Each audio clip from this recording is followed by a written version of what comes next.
Welcome back, everybody. So glad you could be with me here today. Walter,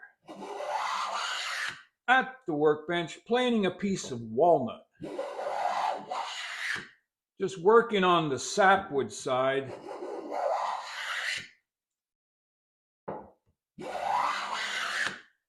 Working away the sapwood while checking on my plane. So, real quick topic here. One of the viewers had a conversation with me in regards to when we were testing the smoothing planes for flatness. So we've got the granite block here. This granite block supposedly, and I have no way to test it, was manufactured to a standard of plus or minus 1/2 of 1,000th of an inch. Okay. So we take any one of our planes. I have the blade retracted here, and we put it on here, and we test it for flatness. Now, if it's slightly out of flat, like this is, see it's a little bellied in the middle, it's pivoting. If I put a piece of abrasive on here, and I scooch it back and forth, and I get it flat to that abrasive, how flat is it? Aha! You would say, well, it doesn't matter what abrasive is on there.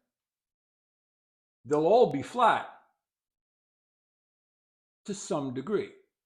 So, and you can look this up online because the discussion I had went back and forth about how fine of a sanding grit would you have to use on your granite block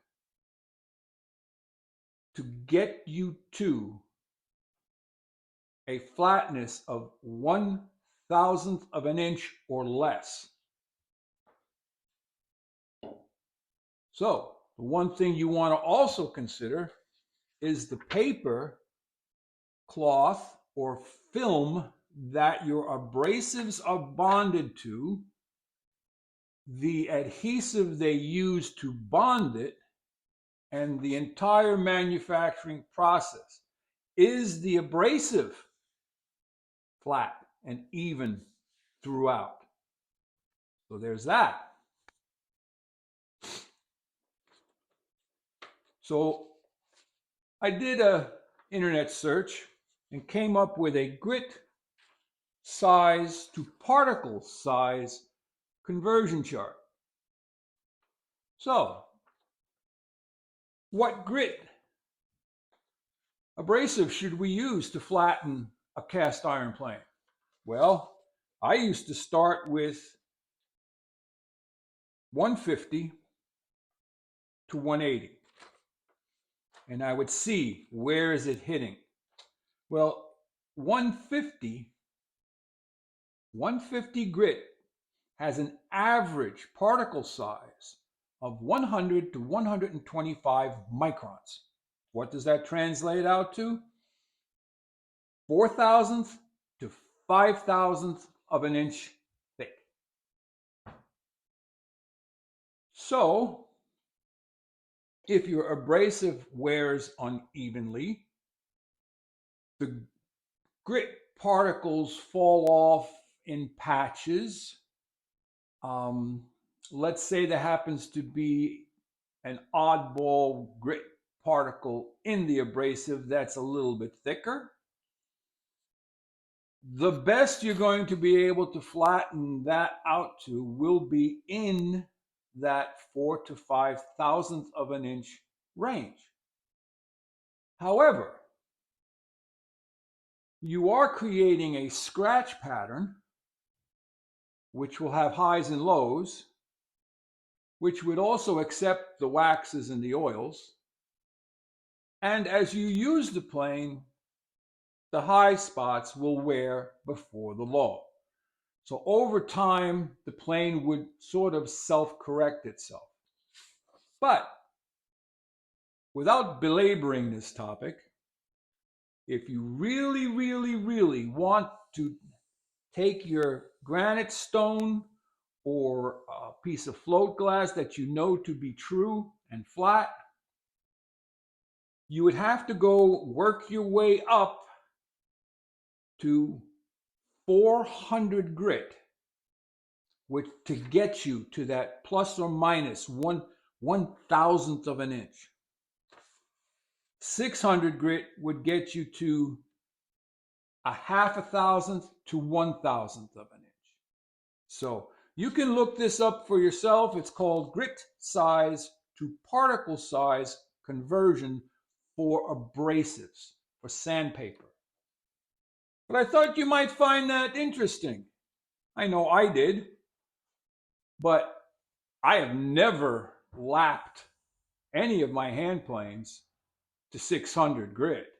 I have tested on the 1200 grit, but that's only because I didn't want to change anything. So that's about it, everybody. It was fun having you come visit.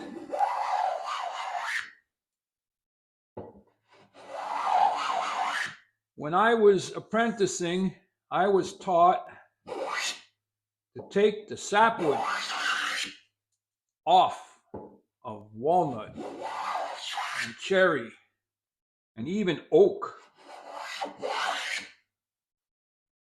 The only wood that sort of kind of got away with sapwood were the light colored woods like maple and birch.